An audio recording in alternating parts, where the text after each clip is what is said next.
that most people may have, or not even most people, that most people may think people have. So it's just good to always be thankful and to show love and be grateful and this and that. But we're here. We're talking about today. We're talking about Caitlin Clark. We're talking about Stephen Curry. We're talking about Shaquille O'Neal. We're talking about gravity. We're talking about also the Los Angeles Lakers being knocked out and eliminated out of the NBA Cup. What does this mean for Los Angeles Lakers? What does this mean for comparisons to Darvin Ham and JJ Redick?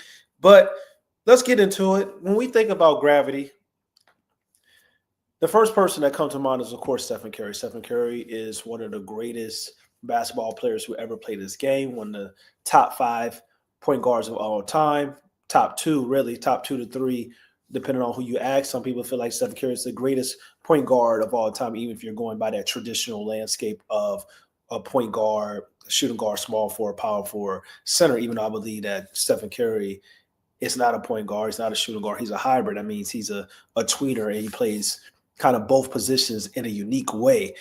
So when we talk about gravity, we think of Stephen Curry, we think of Caitlin Clark, we think of Shaquille O'Neal. And the reason why I have Shaquille O'Neal in this conversation, because gravity on a basketball court isn't just when you are pulling defenders outward. Sometimes gravity on a basketball court can mean when you're pulling the defenders inward, meaning that defenders are sucking into the paint and they're trying to double team you, they're trying to trap you, and they're trying to get the ball out of your hands. We saw that with Shaquille O'Neal. We see that in today's game with Nikola Jokic. Their gravity is inward more so than outward. But when we talk about Caitlin Clark, I think Caitlin Clark has the potential to become one of the best players of all time in terms of gravity, due to the fact that she has this on-ball ability that's similar to like a James Harden. When we talk about every time she has the ball, they're picking her up prior to her bringing the ball up in half court. They're sending blitzes, they're sending traps, they're sending doubles. They're trying to do everything to take the ball out of her hands. And she was only a rookie this past season, but she has that type of James Harden gravity towards her game. And she has the potential, I feel like, to even make a bigger impact for gravity beyond Stephen Curry, who I feel like has the biggest gravity of all time. That's how lethal I feel like Caitlin Clark can become, but also depends on her development. Once again, her on-court gravity is similar to James Harden when we're talking about drawing doubles, drawing multiple defenders, and them trying to get the ball out of her hands. But in order for her to reach that Stephen Curry level, she's going to have to eventually become a wizard, just not on the ball, but a wizard off the ball as well. And that's what makes Stephen Curry so dangerous. Stephen Curry with the ball in his hands, going from handle to shooting position and getting his shot off is the best we ever seen. But he's also one of the best players we ever seen when we're talking about coming off screens and constantly moving on the basketball court. So when we think of Stephen Curry, we think of a player that his defense is out. He bends the defense outward. He allows players to get open dunks, open looks, and also he is a decoy for the Golden State Warriors as well, which is another aspect of gravity that Caitlin Clark is going to have to learn, not just on ball, off ball, but the strategic side of gravity for us, like being a decoy, which is something where Stephen Curry is one of the best decoys in the game basketball, which leads to open shots, open dunks, and it really allows his teammates to get easy open looks because all eyes are sucked in and glued to Stephen Curry. So he's in a class of his own when we talk about on-ball, off-ball gravity, and also just that strategic decoy gravity as well. Stephen Curry is in a league of his own, and this is why I believe that Caitlin Clark eventually can kind of enter a special category, which is kind of one-on-one when we think about Stephen Curry, because I think she can have all 3 aspects. And even Stephen Curry on the ball is extremely lethal as well, but we know he's much better off the ball and being a decoy for on the basketball court. Caitlin Clark has the ability to do all 3. And then when we think of Shaq, once again, Shaq was able to make the defense lose their mind, because if they double, if they trapped, if they fouled, they used to just have big men to throw in the games and have centers on opposing teams just for them to foul and to take constant, hacks at Shaquille O'Neal because he was so dominant in the paint. And then he also had Kobe Bryant on the perimeter. So if you're trying to double team Shaquille O'Neal, he throws out to perimeter. He got a top 5 basketball player to ever play the game on the perimeter that can go out and get a bucket at ease. So when we think, that's why when we have like these, you always see these all-time lists with like build your all-time starting 5. Every time a team has Stephen Curry and Shaquille O'Neal on their roster, I'm always taking that team. No matter if another opposing team got Michael Jordan or LeBron James or Kobe Bryant, I'm taking Shaquille O'Neal and I'm taking Stephen Curry because of their gravity. Shaquille O'Neal's on-ball gravity, which allows in the post, allows the defenders to suck in, and Stephen Curry allowing his off-ball gravity, bidding the defense backwards. So those two players are very, very phenomenal, very, very special. And once again, both are in a class of their own. But for Caitlin Clark, I think the next phase of her game, what I would like to see, and it's up to the Indiana Fever, and she has a new head coach. So hopefully she's able to get, I want to say, easier shots, easier looks, because in Iowa, Caitlin Clark was playing on ball and she was a generator, but it was a lot of times for Iowa ran a lot of sets and plays for her to come off screens, come off flare screens, being able to come off pin downs, get open and easier looks on the basketball court. And I feel a lot of times the Indiana Fever this season, when Caitlin Clark didn't have the ball, she was just standing around on the perimeter, and also Kelsey Mitchell as well. And it was not a very effective for Caitlin Clark's game or for the Indiana Fever to not incorporate her in actions. And even they did a little bit of the decoy in the half-court game for us when Caitlin Clark was being used as a decoy to allow somebody else to get a bucket, for as Kelsey Mitchell or Aaliyah Boston. I think they had to incorporate that as well because they were so one-dimensional offensively. If you slowed the Indiana Fever and Caitlin Clark down, it was like they couldn't really get a bucket. So this upcoming year, you have to allow Caitlin's gravity to really reach its full potential over the course of her career. I'm not going to say the sophomore season. Over the course of the next 4 or 5 years as she continues to expand her game, she is the greatest generator in the WNBA history already. We know that for us, playmaking and scoring. Now, incorporating that off-ball gravity, pin down, screens, flares, all those great things, finding easier ways in the half court to get Caitlin Clark easy and open looks, then using the strategic aspect of her gravity ability, which allowing her to be a decoy, which is going to allow other players to get easier open looks in the half court. Because if you put Caitlin Clark in ball movement on the other side, on the opposite end of the basketball court, and you allow the other side to run a play or to run some offense through Kelsey Mitchell or Leah Boston, then that half of the defense are going to be glued and focused on Caitlin Clark because she's so lethal, she's so dominant for us, her range and her passing ability. They're thinking you're going to get the ball to her. Then you allow those other two individuals, whereas Leah Boston and Kelsey Mitchell, to go to work and get easier looks, or you get Leah Boston a one-on-one matchup in the post. So that's very important. Let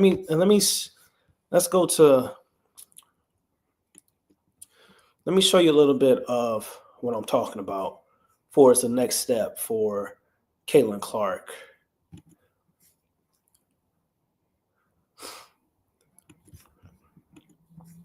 This is the perfect example.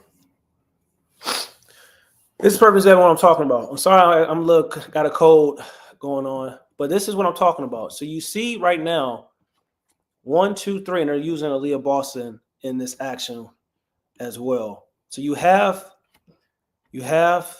33 coming over. It's just constant movement. Easy layup. So you have using Caitlin Clark as a decoy on the basketball court. And it seems like it's nothing, but as you can see, the defense is reacting towards Caitlin Clark and what she's got going on and not paying attention to the other side. So let's slow it down some. Caitlin Clark to Aaliyah Boston.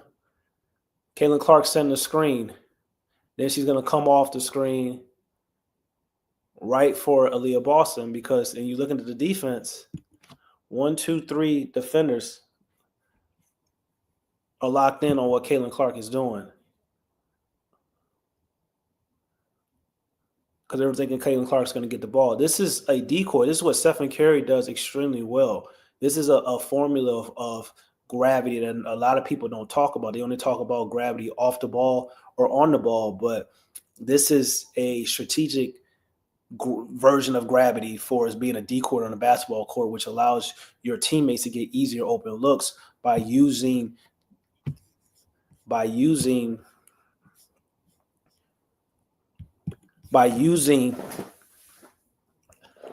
your ability to draw defenders and have defenders locked in and glued on you. That's something that I would love to see in the half court that the Indiana Fever have to incorporate, because Caitlin Clark is that lethal. And that's a when I used to talk about during the regular season how it's scary because this is the worst Caitlin Clark is going to be. And the fact of the matter is the Indiana Fever have only tapped into Caitlin Clark's ability of being a generator. And so much her game can tap into for us, that off-ball ability and her being a decoy, using her gravity to be a decoy for her teammates to have success and get easier looks in the half court, which is very key because the Indiana Fever were one of the most electrifying and the best fast break team in the WNBA last year. But I used to say in all my streams, they're going to struggle in the playoffs because they're not running any sets for Caitlin Clark off ball, and they weren't running offense through Aaliyah Boston. The best way to run offense through Aaliyah Boston is to use Caitlin Clark as a decoy in her off-ball ability and having moving sets or actions, not sets, having moving action and just constant moving with Caitlin Clark on the opposing side, and you allow Kelsey Mitchell to go to work in the isolation, or you allow Aaliyah Boston to get an easy dumb down and to go to work in the post. So that's very important. And if you just look at like Caitlin Clark is comfortable with scoring off the ball. We can go back to our Iowa days where Caitlin Clark was a machine, not just on the ball, but off the ball. And their head coach, a great head coach, she just knew what she was doing. And this is why it's very important when we talk about coaching and when we talk about having the right personnel and allowing your players to flourish. But Caitlin Clark off the ball, and this is for a game-winning shot. Coming off the screen, great screen assist, game winner.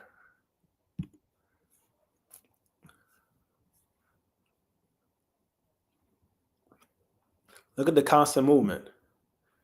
Double screen into a three. We're looking at all plays within the half court, running half court sets when they're not in the fast break transition. Another one. This is what the Indiana Fever have to incorporate. Inbound sets, pin downs, double screens, all these things, especially in the half court when the game slows down. This is where the Indiana Fever can become more dangerous offensively if they incorporate Caitlin Clark with that off-ball movement. Because this is what I told people last year. It's crazy because she averaged 19 points and her scoring, she averaged 19 points. Caitlin Clark averaged 19 points and her scoring wasn't even there yet. That's the scary part. That's why I kept telling people, like, this is only the beginning. Her scoring wasn't even there yet for her entire rookie season. She was a phenomenal passer. She was scoring, of course, but it wasn't at the level of what we're accustomed to seeing. And that's because of they weren't calling the right plays for Caitlin Clark. She had a lot of responsibility of generating all this offense, which she's great at, which she is an engine, which she is one-on-one at doing. But in the half-court setting, you have to learn how to get Caitlin Clark easier looks, easier shots, which is going to allow her to open up the entire offense and then use her as a decoy, which is going to allow basically where defenders are going to be locked in and glued in on Caitlin Clark and allow her teammates to have success as well. So that's just something I want to talk about. And it's so because people always talk about gravity, but there's so many different variations of gravity. And that's why when you watch Stephen Curry play, it's so phenomenal because whether he has the ball or not, he's so impactful. He's running every single second. And he's running a good amount on the basketball court. Like, I wonder what his miles – I think the average basketball player's miles on the basketball court for a game is probably like think like 2.5, 3 miles. Stephen Curry is probably running about 4 miles on the basketball court because he's constant running, he's constant in actions, and that's what makes him such a high level player in the NBA. And that's the difference between that special Stephen Curry sauce and any other point guard in the National Basketball Association to ever play the game of basketball.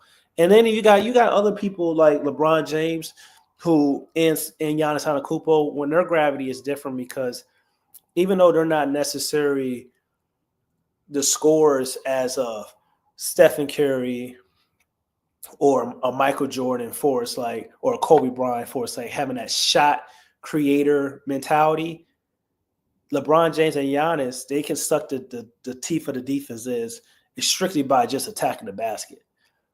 And then when you do that, going downhill, then you have wide open, in the corner, in the pockets, in the wings, shooters ready to go. But there's so many different variations of gravity. But I think my best and favorite variation of gravity was when James Harden was with the Houston Rockets because he had two straight seasons, 34 plus points per game.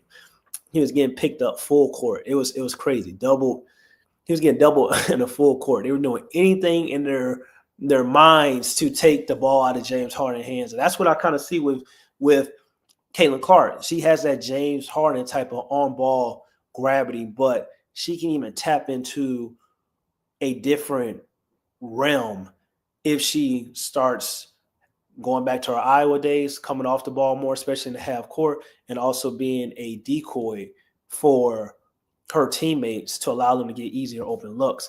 Like, it's very, very special. But I want to talk about the NBA a little bit since we want to talk about James Harden and Stephen Curry and Shaq and all these things. I want to talk about the Los Angeles Lakers. And the Los Angeles Lakers are going to be fine depending on who you ask and depending on how you feel about their season. So right now they're out of the Ameris Cup. They lost last night. They are not going to go into the single elimination tournament format, even though they won last year. So now it brings into question of JJ Redick and Darvin Ham. I think JJ Redick is going to be an amazing coach in this league. I think he's going to be a longevity type of coach. I think the Los Angeles Lakers have their coach for the future. And when I say longevity type of coach, I think he has potential to do something special like a Eric Spoelstra, being there and being that rock and that solid foundation for your team to go forward in the future. That's how great of a coach I think JJ Redick is. He's still very young, but you can see the things that he's incorporated with Anthony Davis getting the ball more, being an offensive hub, with the constant ball movement, LeBron James not just standing around. But the problem with the Los Angeles Lakers is that LeBron James is, as great as he is, he's only getting older. And I've been preaching this since 2000, literally, since the 2019 season when he came on to sign with the Los Angeles Lakers. He had his last year of his prime in 2020 when they won the championship in the bubble. And in 2021, he got hurt. Anthony Davis got hurt. That was like the last years of LeBron James, the prime that we know. The problem is right now he's averaging 22 points, 8 rebounds, 9 assists, shooting 49% from the field and 38% for the three-point line. He's averaging he's averaging prime Magic Johnson numbers right now. This is the fall off of LeBron James. He's a prime version of Magic Johnson. The only problem is with this variation of LeBron James, he cannot be the second best player on your basketball team if you expect to really win games in the regular season. He can do it in the postseason because things are a series. It's more tight. The game slows down. So in the postseason, kind of cool, maybe. But in a regular season, when you need to win games and you need to secure seeding, you can't rely on LeBron James on a nightly basis to be the second best player on your basketball team, and let alone him being arguably the best shot creator on your team. I've been saying this since 2020. Los Angeles Lakers, in order for them to ever win another championship, they need a shot creator. They need a two-way wing that can score offensively and play defense. They need two of those things. Both will be great. If you get one out of two, then you have a chance. If if they have like a Zach LaVine, if they have like a Kyrie Irving, because you have players like that can take pressure off LeBron James in the regular season. And also LeBron James can find them easier open looks in the postseason as well because he's an excellent playmaker and facilitator. And then Anthony Davis can still be your best player. But they need a player that can go out and get you 20 to 25 points, 30 points on any given night and handle the load in the regular season. Or they need a two-way player that can guard 1 through 4 and also put up 20 to 25 points. Because the Los Angeles Lakers, they're starting Cam Reddish, who's making like $2.5 million a year. They're starting him because he plays defense. They have no players outside of Anthony Davis that can really play defense. So they have to start Cam Reddish, who's not giving you anything offensively. Great perimeter defender. But like that just goes to show you that's not a championship formula. There's not a lot of teams in the NBA that's starting a player that's making $2.5 million a year. That just goes to show you that the Los Angeles Lakers aren't serious. And then 2 out of your 5 players can only play defense. It's not a formula for success. I love Dalton Connect. I know he's going to be a great player. He don't play defense. D'Angelo Russell don't play defense. Austin Reeves, he tries. He does some good things, but he really don't play defense. He's hit or miss. Rui Hachimura, he tries, but he don't really play defense. Everybody loves to talk about the offensive side of the floor, but the defensive side of the floor is extremely important, especially from a team component aspect. If you're not outscoring people, if you're not running up the score, if you're not getting 115, 120 points on a nightly basis, then you got to have a team that can defend. So it's just like the Los Angeles Lakers aren't a serious basketball team until they really incorporate the pieces that they're kind of missing. And I get it. You don't want to break up your team.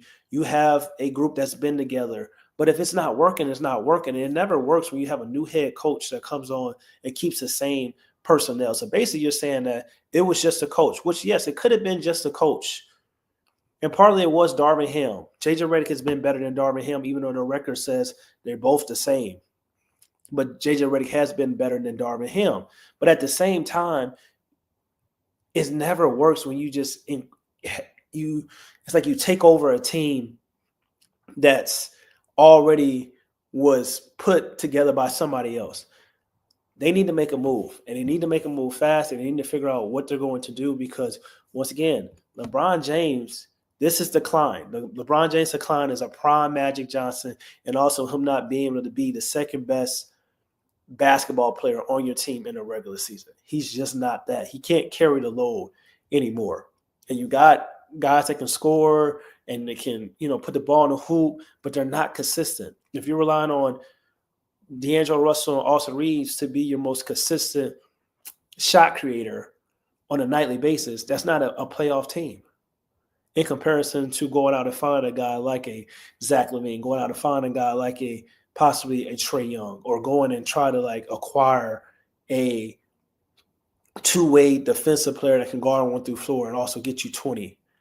It's moves out there that they can try and that they should try to make, because at the end of the day, if you're the Los Angeles Lakers, you're saying that you want a championship or it's championship or bust, which I don't believe in for the Los Angeles Lakers. It hasn't been championship or bust for me for a while, because of the fact of the matter is most championship caliber teams are always trying to find constant ways to get better. The Los Angeles Lakers aren't doing that. So that's my thing about the Los Angeles Lakers. I don't know what's going to happen, but as of right now, they're looking like the same team from last year. They are the same team. Their record shows that they're the same team from last year. They're not beating any good teams. They've beaten up on the bad teams.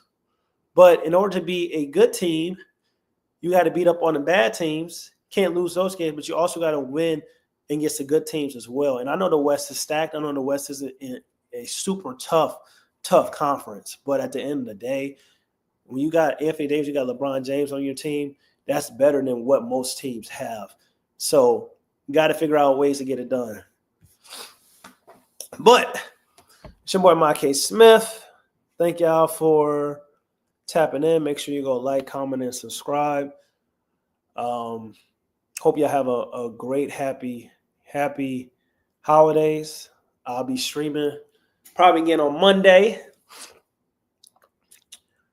And something I want to talk to you about is just I was talking to my friend the other day, and he was like, Ma, you just be doing your own thing, working on your craft, working on trying to get better, and you need to pop out more. You need to pop out more and stuff like that. One, is cold out here in the East Coast, but I think a lot of times people have to be comfortable with mastering silence, because silence is where you hear and get to talk to God. Like being by yourself, doing the inner work, trying to become the best possible person you can become. It's sometimes people just won't understand. And sometimes like being away from friends and being away from families isn't a bad thing, especially if you're doing the things that's going to make you a better person and you're trying to focus and you're trying to grind and you want to reach levels in your life for your goals and your aspirations. So I was just thinking about that, and I just want to shout out to all my people that's really working hard and trying to put the work in and comfortable with being alone. There's nothing wrong with being alone. I feel like more people need to learn how to be alone, because if they can be alone, you have to really love yourself to be alone. So that's just something I was thinking. I hope y'all have a blessed rest of your weekend. Shout out to all my wizards in the chat, all the truth tellers out there. And don't forget to like, comment, and subscribe. Also follow me on AKISS NBA on all the platforms. And I'm gone, man. Peace.